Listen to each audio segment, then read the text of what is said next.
ಈಗ ರಾಮು ಸರ್ ಹೇಳಿದರು, ಅವರು ಈಗ ಅದಕ್ಕೆ ಕೌಂಟ್ರೂ ಕೊಟ್ಟಿದ್ದಾರೆ. ಈಗ ಏನು ಈಗ ಕಾಂಗ್ರೆಸ್ ಪಕ್ಷ ದಳ BJP ಅನ್ನೋಕ್ಕಲ್ಲ, ಈಗ ಸಮ್ಮಿಶ್ರ ಸರ್ಕಾರ ಇರ್ಬೇಕಾದ್ರೆ ಇಂಡಿಯಾದಲ್ಲಿ ಏನು BJP ಸರ್ಕಾರನೇ ಇದೆ. ಇವತ್ತು ಸ್ಟೇಟಲ್ಲಿ ಎಷ್ಟು BJP ಇದೆ, ಯಾಕೆ ಬ್ಯಾನ್ ಮಾಡಬಾರ್ದಾಯ್ತು? ಈಗ ನಾವೇನು ಬ್ಯಾನ್ ಮಾಡಿ ನಿಲ್ಲಿಸಿ ಅಂತ ಯಾವ ಲಿಕ್ಕರರು ಬ್ಯಾನ್ ಮಾಡಿದ್ರೆ ಬೇರೆ ಕೆಲಸಕ್ಕೆ ಹೋಯ್ತು. ಈಗ ಸಾರಾಯಿ ನಿಮಗೆ ಹೇಳಿದ್ರಿ, ಸಾರಾಯಿ ಬಂದ್ ಮಾಡಿದ್ರಿ, ಎಂಡ ಬಂದ್ ಮಾಡಿದ್ರು. ಇವತ್ತ ನಾವು ನೀವಿಲ್ಲಿ ಕಿತ್ತಾಡ್ತಾ ಇರ್ಬೋದು, ಮೇಡಮ್ನವರು ಹೇಳಿದ್ರು ನಾವು ವಿಚಾರಕ್ಕಲ್ಲ. ಹಳ್ಳಿ ಭಾಗದಲ್ಲಿ ಎಲ್ಲ ಯಾವುದೇ ಟೈಮಲ್ಲಿ ಈಗ ಅದು 20-25 ವರ್ಷದ ಹಿಂದೆ ಯಾರು ಎಣ್ಣೆ ಕುಡಿತಿದ್ರು?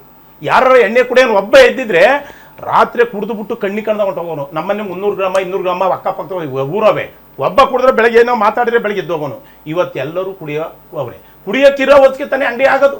ನೀವು ಕುಡಿದ ಹೋದ್ರೆ ಯಾಕೆ ಅಂಗಡಿ ಆಯ್ತವೆ?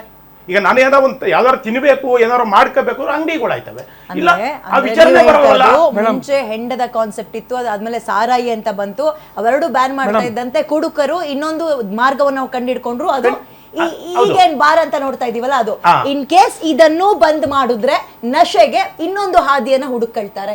ಎಕ್ಸಾಂಪಲ್, ಬೆಂಗಳೂರಿನಲ್ಲಿ ಕ್ರೈಮ್ ರೇಟ್ಗಳು ಜಾಸ್ತಿ ಆಗ್ತಿರೋದು ಇದೇ ಡ್ರಗ್ಸ್, ಇದೇ ಗಾಂಜಾ, ಇಂತಹ ವಿಚಾರಗಳಲ್ಲಿ. ಬಹುಶಃ ಅದು ಆ ರೀತಿಯಾಗಿ ಅಡ್ಡದಾರಿ ಆದ್ರೆ ಅನ್ನೋದು ನಿಮ್ ಪ್ರಶ್ನೆ.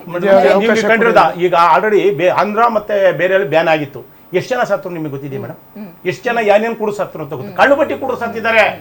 ಏನು ಕುಡಿಬಾರ್ದೆಲ್ಲ ಕುಡಿದು ಬಿಡ್ತಾರೆ. ಈಗ ಒಂದು ಉದಾಹರಣೆ ನಾನು ಹೇಳೋದು, ನಮ್ಗೆ ಯಾವುದು ವಸ್ತು ಸಿಗುತ್ತೆ ಅದು ಯಾವುದು ಏನೂ ಆಗಲ್ಲ.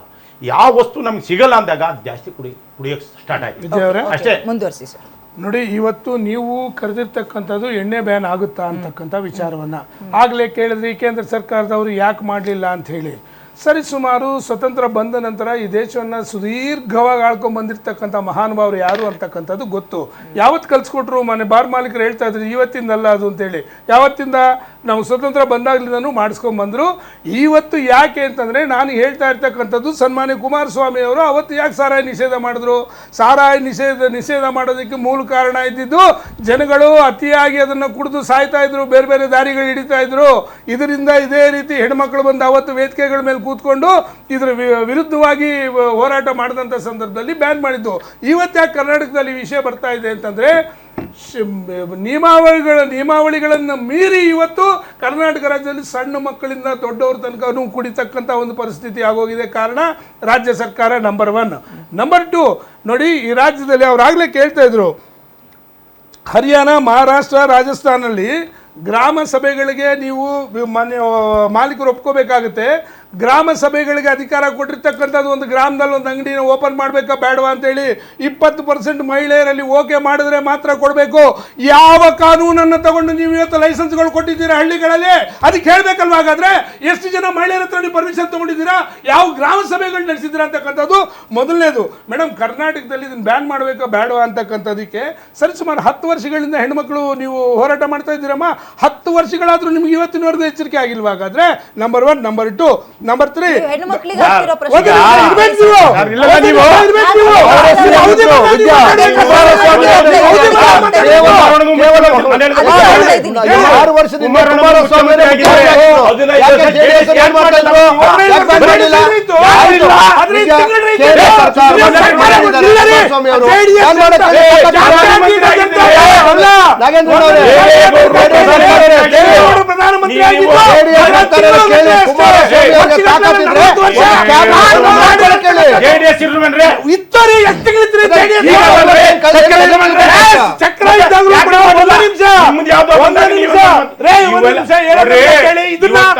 ಈ ಮಾತು ನಾನು ಒಪ್ಪೋದಿಲ್ಲ.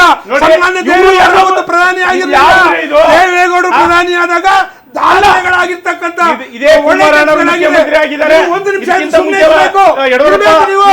ಹೌದು, ನಮ್ಮದ್ರೆ ಅವಕಾಶ ಇವಾಗ ಮೇಡಮ್. ನೀವು ಕುಮಾರಸ್ವಾಮಿ ಯಾಕೆ ಬ್ಯಾನ್ ಮಾಡಲಿಲ್ಲ? ಕುಮಾರಸ್ವಾಮಿ ಅವರು ಕೇಂದ್ರ ಮಂತ್ರಿ ಆಗಿದ್ದಾರೆ.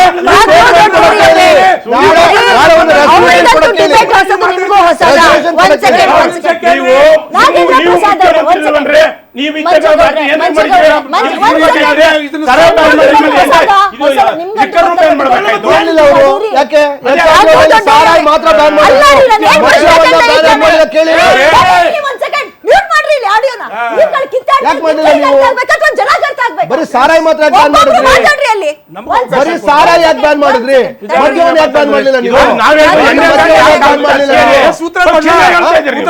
ಹೇಳಿ, ಅದಕ್ಕೆ ಕೇಳ್ತಾ ಇರೋದು. ಈಗ ಕುಮಾರಸ್ವಾಮಿ ಅವರು ಇದ್ದಾರೆ, ಕುಮಾರಸ್ವಾಮಿ ಅವರು ಕೇಂದ್ರ ಸರ್ಕಾರದಲ್ಲಿ ರೆಸಲ್ಯೂಷನ್ ಕೇಳಿ, ರೆಸಲ್ಯೂಷನ್ ತಗೊಂಡು ನಾಳೆಯಿಂದ ಬ್ಯಾನ್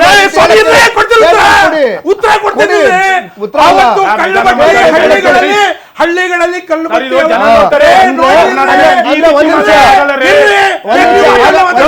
ಮದ್ಯ ಯಾಕೆ ಬ್ಯಾನ್ ಮಾಡಿಲ್ಲ ನೀವು? ಮದ್ಯ ಯಾಕೆ ಬ್ಯಾನ್ ಮಾಡಿಲ್ಲ? ಕುಮಾರಸ್ವಾಮಿ ಅವರು ಮುಖ್ಯಮಂತ್ರಿ ಕಂಟ್ರೋಲ್ ಮಾಡಕ್ಕಾಗಿಲ್ಲ. ಕುಮಾರಸ್ವಾಮಿ ತಡ್ಕೊಳ್ಳೋದಕ್ಕೆ ಅಲ್ಲ, ನಿಮ್ಗೆ ಸಾಮರ್ಥ್ಯ, ಕುಮಾರಸ್ವಾಮಿ ಅವರಿಗೆ ತಾಕತ್ತಿರಲಿಲ್ಲ ಕಂಟ್ರೋಲ್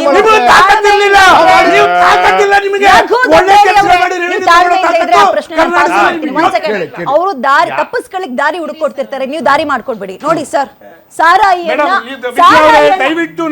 ದಯವಿಟ್ಟು ಕೇಳ್ತಾ ಇದ್ದೀನಿ, ನಮ್ಮ ಅವಕಾಶಗಳು ಬಂದಾಗ ಮುಟ್ಟಗೊಳಿಸ್ತಾ ಇದ್ದೀರಾ. ಇದು ಈ ರೀತಿ ಆದ್ರೆ ತಪ್ಪಾಗ್ತದೆ. ನಾನೇನ್ ತಪ್ಪು ಮಾತಾಡ್ತಾ ಇಲ್ಲ, ಉತ್ತರ ಕೊಡ್ಲಿ ಅವ್ರು ಬೇಕಾದ್ರೆ. ಕೇಳಿಸ್ಕೊಳ್ಳಿ,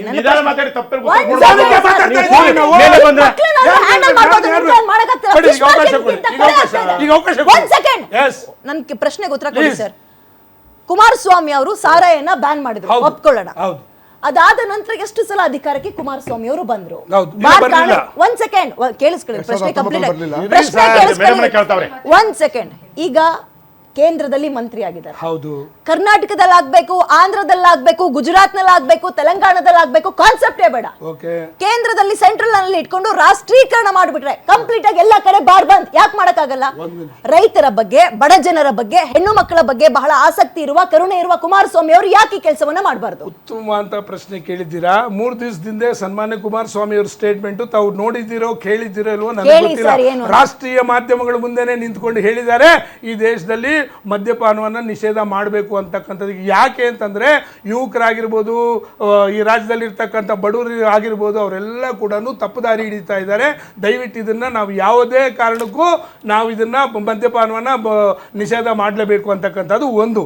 ಎರಡನೇದೊಂದು ಮಾತು ಹೇಳ್ತಾ ಇದ್ದೀನಿ, ಇದರಲ್ಲಿ ಅಕ್ರಮಗಳು ಎಷ್ಟು ನಡೀತಾ ಇದೆ ಅಂತಕ್ಕಂಥದಕ್ಕೆ ಅವ್ರಿಗೆ ಹೇಳಿ ಸ್ವಲ್ಪ ಎಲ್ಲ ಕೋಪ ಬಂದ್ಬಿಡ್ತು ಅಂತ ಹೇಳಿ ಯಾವ ನಿಯಮಾವಳಿಗಳು ಪಾಲನೆ ಮಾಡಿದ್ದೀರಿ ನೀವು ದಯಮಾಡಿ ಹೇಳಿ. ಗೈಡ್ಲೈನ್ಸ್ ಮೇಡಮ್, ನಾನು ಗೌರವ ಕೇಳ್ತಾ ಇದ್ದೀನಿ ಮೇಡಮ್. ಮಾತಾಡಬೇಡಿ ಸರ್, ಬಾರ್ ಓನರ್ ಆಗಿ ಮಾತಾಡಿ. ಮುಂದರ್ಸ್ತೀನಿ. ಒಂದೇ ಒಂದು ಸೆಕೆಂಡ್. ಮದ್ಯವನ್ನ ಬ್ಯಾನ್ ಮಾಡ್ಬೇಕು ಅನ್ನೋದು ಬಹುಶಃ ಸದ್ಯದ ಪರಿಸ್ಥಿತಿ ಗಮನಿಸ್ಕೊಂಡಾಗ ಅದು ಬಹಳ ದೂರದ ಮಾತು ಅಂತ ಕಾಣುತ್ತೆ. ಅದು ಕಾಂಗ್ರೆಸ್ ಬಂದಿದೆ, ನಾಳೆ ಬಿಜೆಪಿ ಬರ್ಬೋದು, ಅಥವಾ ಬಿಜೆಪಿ ಜೊತೆಗೆ ಜೆಡಿಎಸ್ ಬರ್ಬೋದು. ಆದ್ರೆ ಪ್ರಶ್ನೆ ಏನ್ ಗೊತ್ತಾ, ಅಕ್ರಮವಾಗಿ ಮದ್ಯ ಮಾರಾಟಗಳಾಗ್ತಾ ಇದಾವೆ. ಹಳ್ಳಿಗಳಲ್ಲಿ ತರಕಾರಿ ಅಂಗಡಿಯಲ್ಲಿ, ಬೇಕರಿಗಳಲ್ಲಿ ಮದ್ಯ ಮಾರಾಟ ಆಗ್ತಾ ಇದೆ. ಇದು ಲೈಸೆನ್ಸ್ ತಗೊಂಡ್ ಮಾಡ್ತಾ ಇರೋದಲ್ಲ, ಅಕ್ರಮ ಮದ್ಯ ಮಾರಾಟ ಅಂದ್ರೆ ನಿಮ್ಗೆ ಅರ್ಥ ಆಗುತ್ತೆ ಅನ್ಕೊಳ್ತೀನಿ. ಇದಕ್ಕೆ ಸಪೋರ್ಟ್ ಮಾಡ್ತೀರಾ ನೀವು? ನಾವು ಅದು ಮಾಡೋದಿಲ್ಲ. ಇದು ಪ್ರಶ್ನೆ. ಇದಕ್ಕೆ ಸಂಬಂಧಪಟ್ಟಂತೆ ಕಾಂಗ್ರೆಸ್ ಅಧಿಕಾರಕ್ಕೆ ಬಂದಾಗಿಂದ ಎಷ್ಟು ರೈಡ್ಗಳನ್ನು ಮಾಡಿದಿರಿ, ಎಷ್ಟು ಜನರ ಮೇಲೆ ಕೇಸ್ ಹಾಕಿದಿರಿ, ಎಷ್ಟು ಜನರ ಹತ್ರ ಫೈನ್ ವಸೂಲಿ ಮಾಡಿದಿರಿ, ಇದು ಪ್ರಶ್ನೆ.